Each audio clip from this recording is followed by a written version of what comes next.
Saludos, doctor Jean-Paul Carrera, en esta ocasión para la cátedra de epidemiología, mi grupo conformado por la compañera Jacqueline Castillo, Paola Ortega, Rosel González y mi persona Ángeles Cano, estaremos haciendo un repaso a la investigación de epidemias. La investigación de epidemias y de enfermedades es una de las funciones más importantes de los departamentos de salud, pues es su responsabilidad proteger la salud de la población completa. Antes de iniciar a hablar sobre cómo realizar una investigación de epidemias, debemos conocer qué significa el término epidemia. Según la Organización Mundial de la Salud, una epidemia es un problema de salud pública de gran escala relacionada con la ocurrencia y la propagación de una enfermedad para un área geográfica y periodo determinado, que supera a la cantidad de casos esperada, que va a depender del agente causal, del tamaño, tipo de la población expuesta y si ha habido exposición previa al agente o de la enfermedad y del lugar y tiempo donde ésta ocurra. Los departamentos de salud pueden ser necesarios para investigar una gran cantidad de eventos de salud poco comunes. Con la investigación epidémica que se realice, se puede identificar la fuente de la enfermedad y guiar la intervención y las herramientas de salud pública que se deban utilizar. Por eso, la mayoría de departamentos de salud cuentan con actividades de rutina para la vigilancia epidemiológica, con reportes médicos y de laboratorio que les permitan reconocer epidemias y a las personas que puedan estar posiblemente afectadas. Entonces, uno de los puntos más importantes es saber reconocer cuándo debemos realizar una investigación epidemiológica.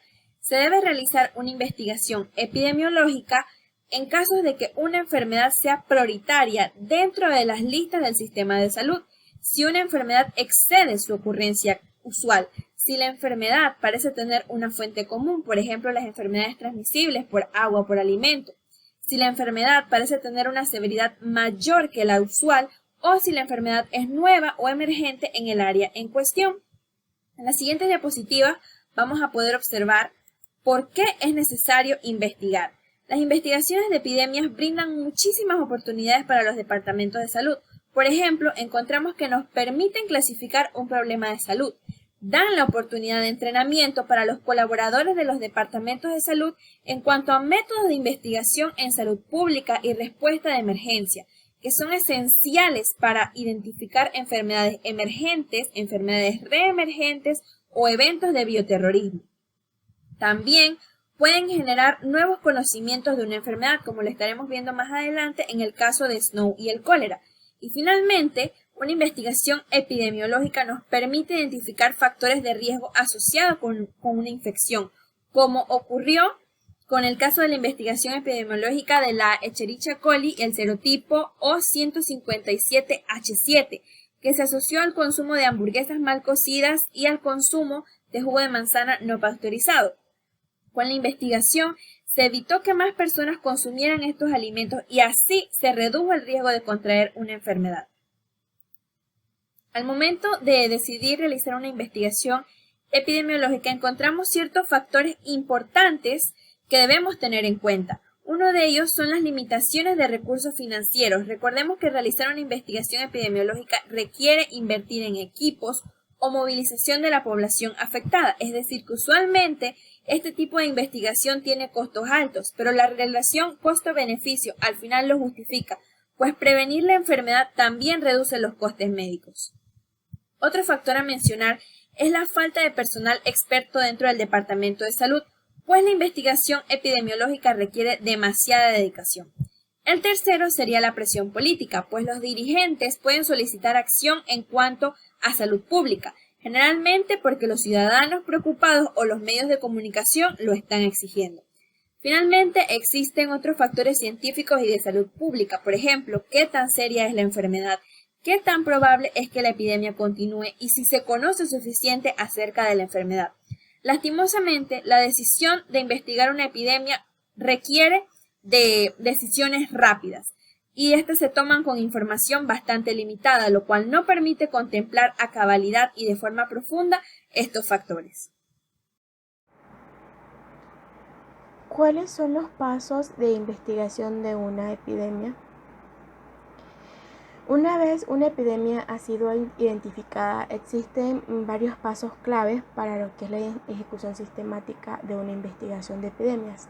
Estos pasos son verificar y confirmar la epidemia, definir el caso y conducir a la búsqueda de casos, tabular y orientar datos en lo que va a ser tiempo, lugar y persona, tomar medidas de control inmediatas, formular y probar hipótesis, planear y ejecutar estudios adicionales, implementar y evaluar medidas de control y por último comunicar los hallazgos.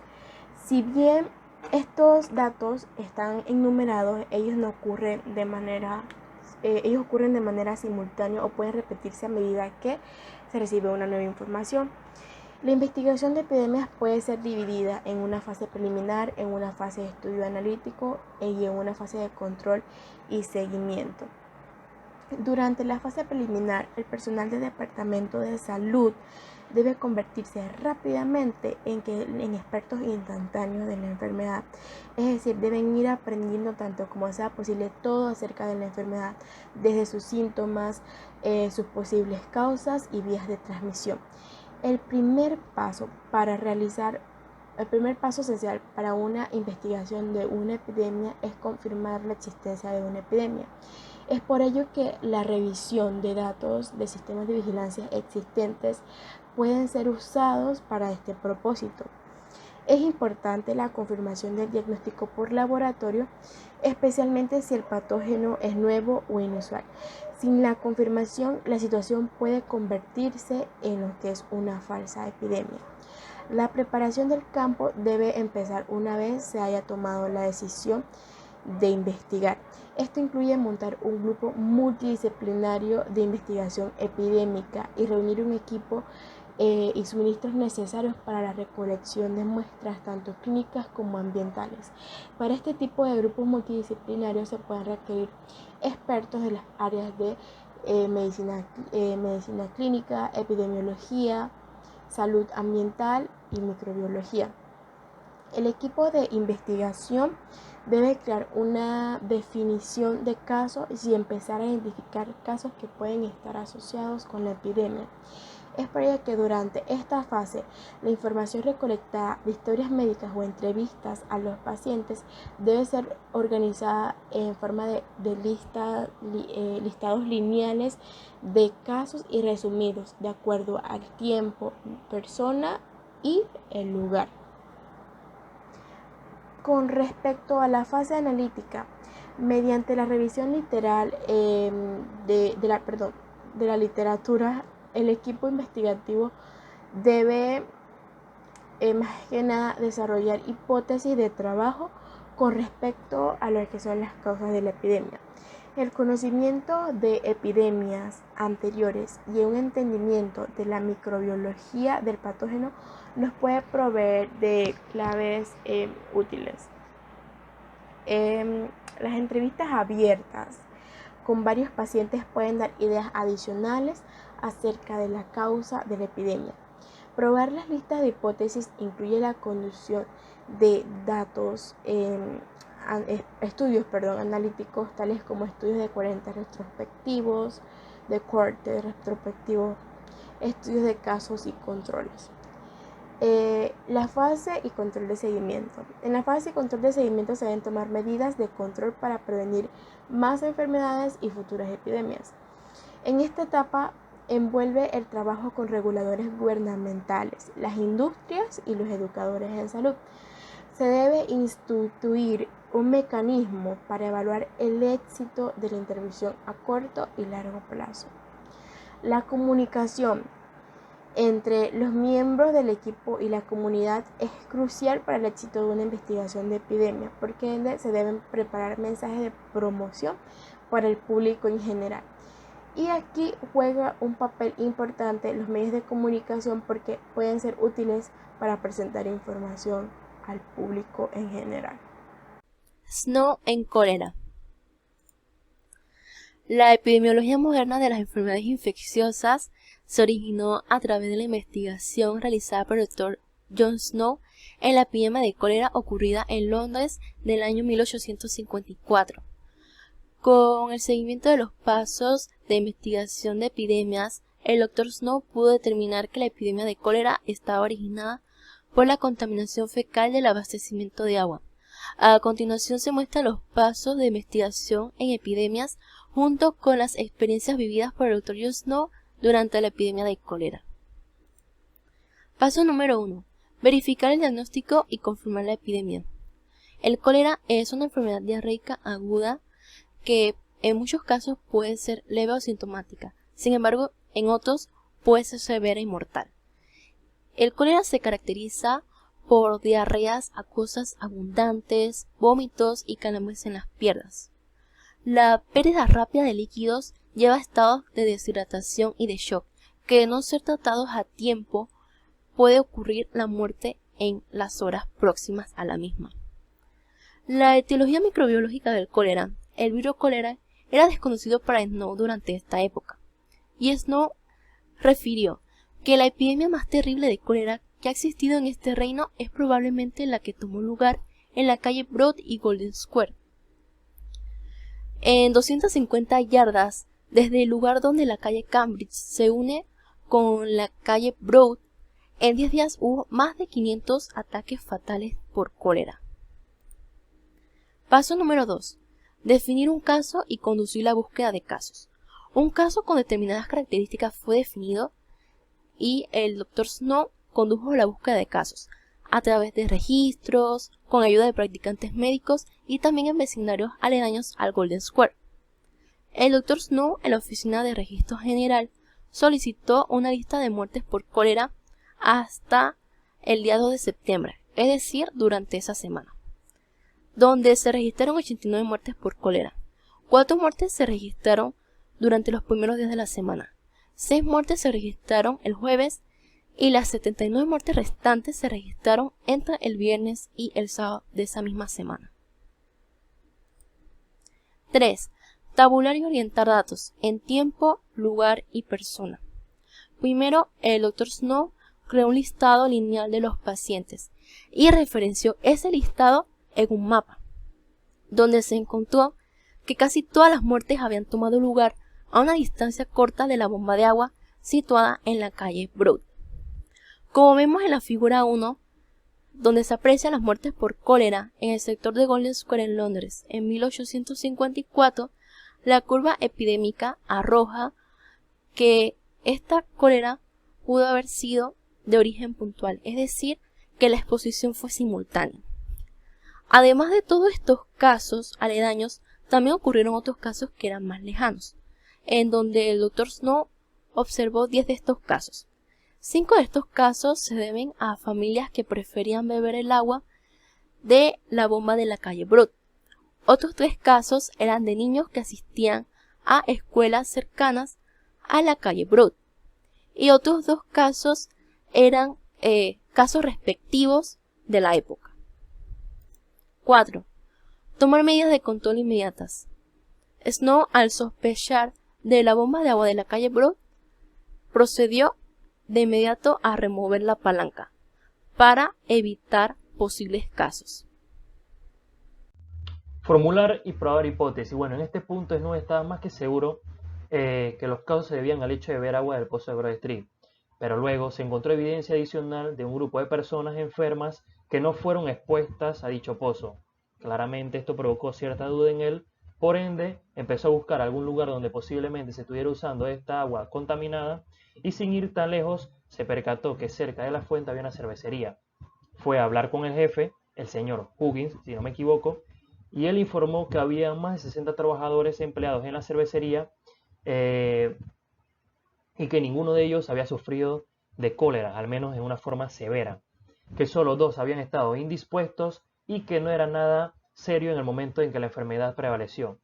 Además, el jefe le aseguró que los trabajadores, al tener derecho a cierta cantidad de licor de malta, el licor que se hacía en este establecimiento, él creía que no era necesario que ellos fueran a beber agua a la bomba de la calle.